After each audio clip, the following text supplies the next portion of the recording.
Emanet çiftlik. Mavi gök kubbenin altında yemyeşil bağların, rengarenk bahçelerin süslediği güzel bir ülke varmış. Bir uçtan diğer uca akan nehirlerin berrak ve soğuk suyuna doyum olmazmış. Meyve ve sebzenin her türlüsü yetişir, insanlar bolluk ve bereket içinde yaşarmış. Şehirleri görkemli, köyleri şirinmiş. Daha da önemlisi, bu ülkenin adaletli ve merhametli bir padişahı varmış. Halkın ihtiyaçlarına gözettiği gibi onları her türlü tehlikelerden de korurmuş. Günlerden bir gün iki hizmetkarına bir süre işletmeleri için güzel birer çiftlik emanet etmiş. Geniş arazilerden oluşan bu çiftliklerde madenler, hayvanlar, silahlar ve her türlü araç gereç varmış. Hizmetkarlar bu süreyi iyi değerlendirmeyi, çiftliği geri vermeden önce bol kazanç elde etmeyi planlamışlar. Ancak sevinçleri uzun sürmemiş. Çünkü bu güzel ülkede gözü olan yabancılar varmış. Çiftlikler birer birer düşman askerleri tarafından basılıyor, yakılıp yıkılıyormuş. Padişah hizmetkarlarına elçisini göndermiş. Elçi padişahın fermanını onlara okumuş. Son derece nazik bir ifadeyle yazılan fermanda şöyle diyormuş: "Size emanet olarak verdiğim çiftlikleri sanki sizinmiş gibi yüksek bir ücret karşılığında satın almak istiyorum. Böylece onları savaş süresince sizin adınıza koruyacağım. Kazancı size ait olmak üzere kendi adıma çalıştıracağım. Bu yüzden kıymetleri birden bine çıkacak. Üstesinden gelemeyeceğiniz sıkıntılardan da kurtulmuş olacaksınız. Masraflar bana, kazançlar size. Kâr içinde kâr." Hizmetkarlar padişaha "Satmazsak durumumuz ne olacak?" diye sormuşlar. Elçi fermanı okumaya devam etmiş. "Görüyorsunuz ki bu savaş ortamında hiç kimse malını elinde tutamıyor. Teklifimi kabul edip bana satmadığınız takdirde çiftlikler elinizden zaten çıkacak. Üstelik vereceğim yüksek ücreti kaybedeceksiniz. Emanetimi korumadığınız için de ceza göreceksiniz. Zarar içinde zarar."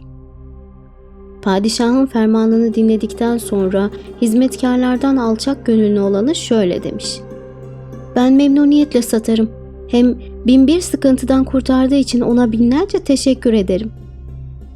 Diğer hizmetkar gururlu ve bencilmiş. Çiftlik ona aitmiş gibi davranıyor ve sonsuza kadar orada kalacağını sanıyormuş. Diğer insanların yaşadığı baskın ve kayıpların kendisine de ulaşabileceğine hiç ihtimal vermiyormuş. "Ne padişah tanırım ne de çiftliğimi satarım," demiş. Aradan birkaç ay geçmiş. Teklifi kabul eden alçak gönüllü hizmetkar çiftliği zarardan kurtardığı gibi padişahın yakın dostları arasına girmeyi de başarmış.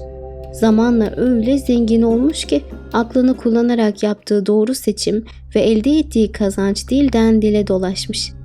Diğer hizmetkar gururunun bedelini çok ağır ödemiş.